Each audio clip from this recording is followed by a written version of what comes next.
Hi everyone and welcome to today's lesson. We're going to be learning about substituting pronouns for nouns in our sentences. So first of all, thank you for joining me today. Since this is a virtual lesson, feel free to pause the video at any time to think, work, or reflect on anything that we're doing. This lesson can also be completed over several days. Let's get started. Our phrase for today is, "Hey Duncan, it's me, Red Crayon. We need to talk. You make me work harder than any other crayons." What do you notice about these sentences? You may pause the video and think about what you see and what you notice. I noticed that there are multiple sentences. I also noticed that it starts off like a letter.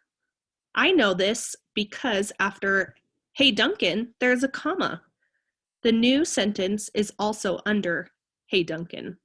I'm sure you all noticed the capital letters at the beginning of each sentence, and all the different punctuation, and maybe even more. So let's now look at our focus phrase.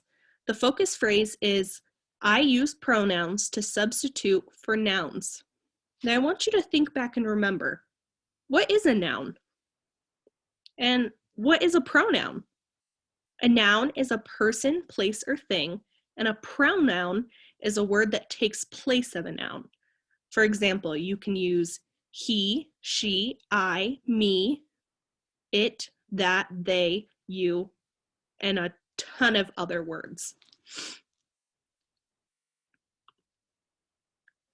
Now I have two phrases for you, and I want you to look at both of them and think about what is similar in these two phrases and what is different in these two phrases. Go ahead and pause the video and take some time to think about that. What did you notice? You might have noticed that they both start off the same way. You also might have noticed that both phrases uses "it's me" or "you make me." They also both have periods and capital letters at the beginning of each sentence. As for differences, I noticed that they are talking to different people and different people are talking.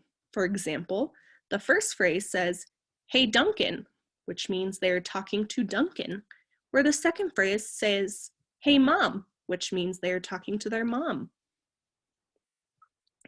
I also noticed that the first phrase talks about working harder than the other crayons, where the second phrase talks about doing the dishes.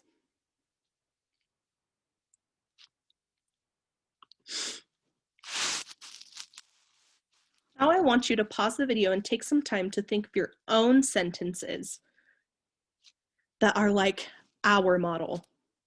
Once you're done, share your sentences with 3 other students in the class. Don't forget to remember what a noun is and what a pronoun is. Did you replace the noun with a pronoun in your sentences?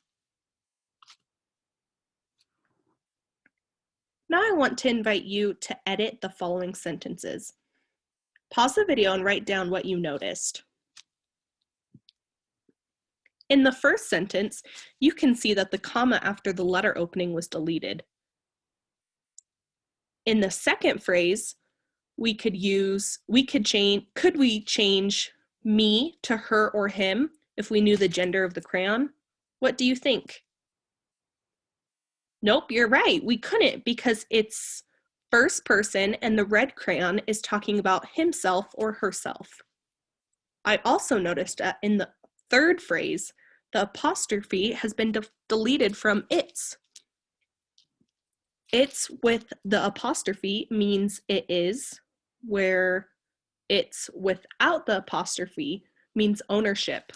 This changes the meaning of the word, and readers can get really confused. All right, that's it for this lesson. Thank you for joining me.